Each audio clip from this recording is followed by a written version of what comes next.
Hello, I'm Poppy Cooks and I'm going to be showing you how to make delicious chunky chips slash fries if you're in the US.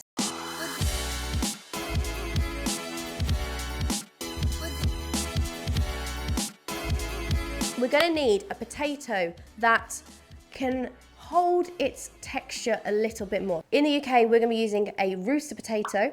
If you're in the US, you could use a red skin potato or even a Yukon Gold potato. They'll work really well for some big fat fries or chunky chips, whichever you want to call it. So we're going to start off when we're kind of choosing our potato.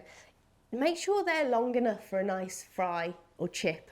I'm going to say fry and chips so much in this video, I'm very sorry. Because you want the length on there as well as the thickness. Get them peeled.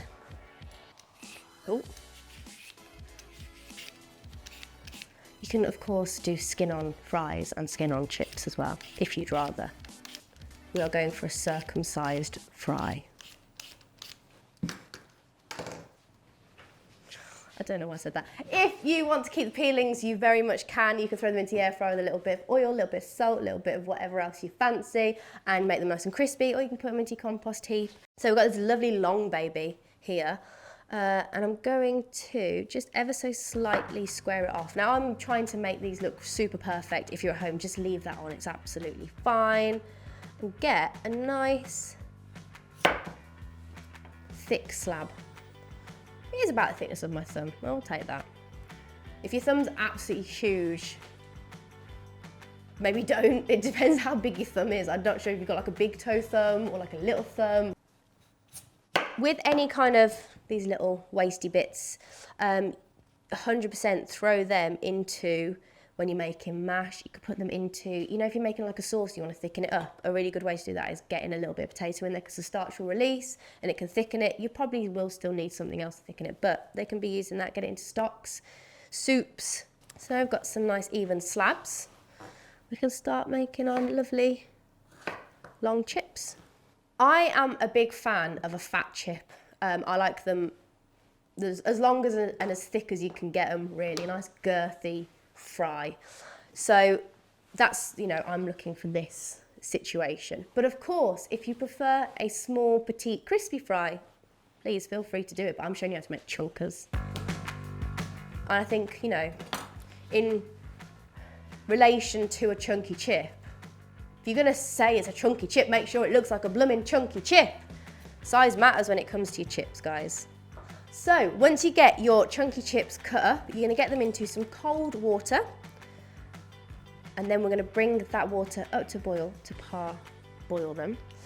You're also gonna wanna make sure that, again, with your chips, because they're gonna cook, so they're gonna be a bit more delicate when they come out of the water. So we're gonna do like one layer, not loads and loads of water on it, just enough to cover.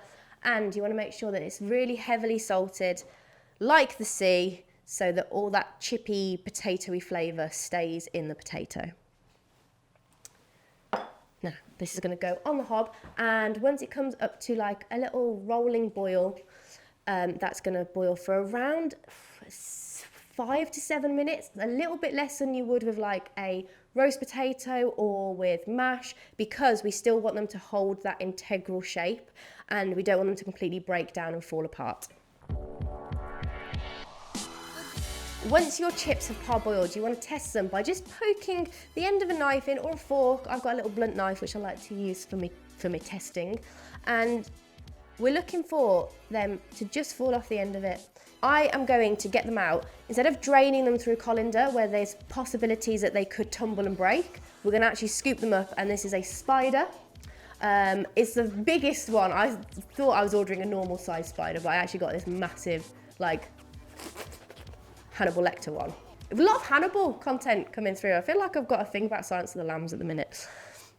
If you don't have a spider, you can use like a pasta drainer sort of thing, or a slotted spoon is absolutely fine. For your chunky chips, I'm going to actually drain them onto a rack with a tray underneath, rather than, again, because we're not using a colander, which you usually let them sit in, we're just using a rack. So we don't want them to sit in their own steam and overcook. So once you've got your chips onto a nice rack, you can then get them into the fridge for a little bit. You want to cool them down ever so slightly before we start frying them. So they're going to go into the fridge. Da da da. don't look in my messy fridge. Also, don't tip them over yourself at this point. There you go. They're going to be in there for a few minutes just to cool down. It means they're going to get crispier, they'll be drier, they'll be delicious. Ready for our first fry, which we call the blanching season. Not blanching, we call it blanching. Blanching season. It's blanching season. Now, if you don't have a deep fat fryer, you can completely use a tall pan, like it's like something you cook pasta in, like a tall saucepan. I could get one out, but there's just, you know when you have like a hell cupboard? My pan cupboard is my hell cupboard, everything's just thrown into it. So, but a nice tall pan, fill it about halfway with oil. I'm using vegetable oil again for this one, but you can use sunflower oil, vegetable, canola oil in the US, or if you wanted to, if you want to do like proper, oh no, it doesn't matter. You can do beef fat basically, but that's like, anyway, nothing to do with this video because that's not what we're doing, but you can do it on the hob. You can also do it shallow frying, but you're going to do a lot less. You have to do like a couple of chips at a time to shallow fry, and you have to keep turning them to make sure that they get lovely and golden all the way around. So if you have got a deep fat fryer, get it out, because they're the best. So deep fat frying, I have got this one onto about 150 degrees Celsius, and that's going to blanch the chips first. They're not going to get any colour, but they're going to get a like kind of, not a crispy outside, but it's going to be sealed. The chip will be sealed around the outside, meaning that when we then fry them again at about 180 degrees Celsius, they're going to get super golden and crispy. So, get the basket up and then place them in. Again, we don't want any of the chips to break, so you want to be delicate with them, even though I have broken a few of them. And we don't want to overcrowd it, so we're just doing like one layer. If we overcrowd it, the oil temperature drops and then you don't get the crispy chip. You kind of get a potato that absorbs the oil, which is not what we want. They'll go in, and we'll do probably around 5 minutes really to make sure that they're blanched properly. So it's just finishing off the cooking on the inside and also just sealing the outside of the chip.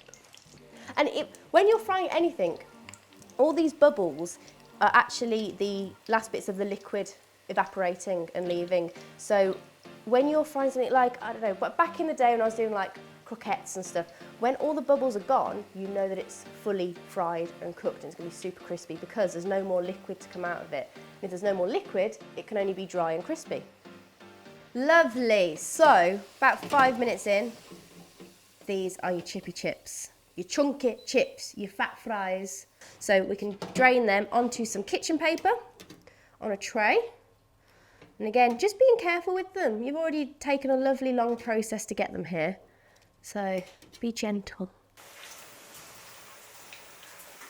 With our chunky chips, these have now all been blanched at 150 degrees Celsius. So now I've whacked the heat up to between 180 degrees Celsius and 190.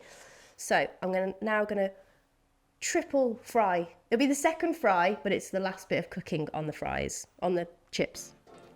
Fries, chips, fries, whichever you want to call them. So we'll get a few of these in. These are a little bit more robust now, so you don't have to be quite so delicate with them because we've sealed them on the outside.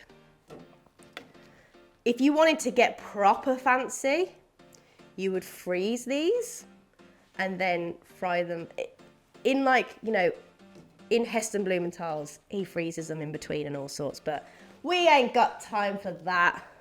We've got life to live and we'll leave them in there. They're gonna take around a minute and a half to get super golden and crispy on the outside. Just keep an eye on it. It might take a little bit longer. It might be a little bit less. Let's have a little check. Oh, look at those.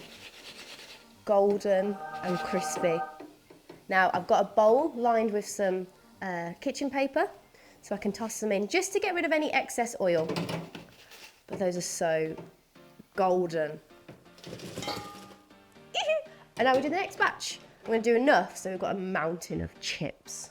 Now I know flaky salt is the one, but for chips when they're hot, you've got to get fine salt onto them. It sticks to them, and it means you get a lovely even coverage of saltiness. Because you've got this lovely sound of chips, put it in a little enamel bowl so you can hear them tip into it.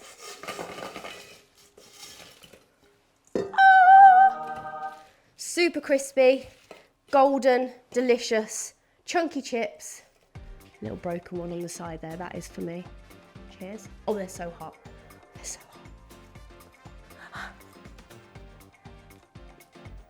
hot. And there you have the perfect triple cooked chunky chip. Like and subscribe if you want to see more delicious recipes, potato recipes, not potato recipes, or just me waffling on about absolutely nonsense. Oh, I love a chip and ketchup.